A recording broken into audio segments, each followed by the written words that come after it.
Salut les riders, aujourd'hui on parle des bottes Gaerne G Midland Gore-Tex Gaz. Je roule à moto.com. La moto dans tous ses états. Idéal pour les grands voyages, membrane étanche et respirante Gore-Tex, multiples renforts, souple et confortable, fabrication italienne, ça c'est ce que vous pouvez lire sur la fiche produit. Mais XTEM Moto vous en dit plus. Voici 3 choses à savoir sur ces bottes par Michel Das-Neves, le boss d'XTEM Moto. Premièrement Michel, est-ce que ces bottes sont réellement étanches ? Bah écoute, oui, elles sont réellement étanches. Je les ai testées, ça va faire 2 ans que je roule. Alors j'ai fait de la route avec et j'ai fait un peu du chemin et de l'enduro. Je les ai utilisées quasiment sur toutes les plages, sur toutes les saisons. Et je peux confirmer que ce soit en passant dans les flaques d'eau, les traversées de guet ou tout simplement en roulant sur la route sous des pluies torrentielles, elles ont toujours été étanches, mais je pense que la membrane Gore-Tex y est pour beaucoup. Deuxièmement Michel, les bottes Gaerne, ça taille comment ?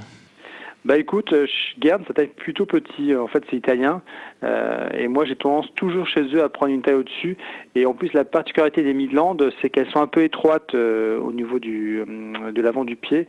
Donc, méfiance, parce que c'est une paire de chaussures qui est très bien, qui offre un super rapport qualité-prix, mais qui ne va pas à tout le monde. On a donc compris, Michel, qu'il est préférable de prendre une taille au-dessus chez Gaerne. Et maintenant, troisième chose, la protection et la résistance dans le temps. Moi, ça va faire 2 ans que je les ai. Je les ai, comme souvent, pas entretenus. Ça, c'est un peu le travers du motard. En tout cas, j'ai du mal à entretenir mes chaussures. Et globalement, elles sont en parfait état. Donc, non, je dirais qu'elles vivent bien. Au niveau de l'usure de la semelle, bon, j'ai pas énormément marché avec, mais il n'y a pas de trace d'usure anormale. Je dirais que globalement, la chaussure a très bien vieilli. Mais une fois de plus, on est sur un cuir pleine fleur mais malgré le fait que je l'ai pas entretenu, ça garde de la souplesse. Pour terminer, Michel, si tu devais leur donner une note de 1 à 10, ce serait combien ? Alors moi, je leur mettrais bien à 8 sur 10.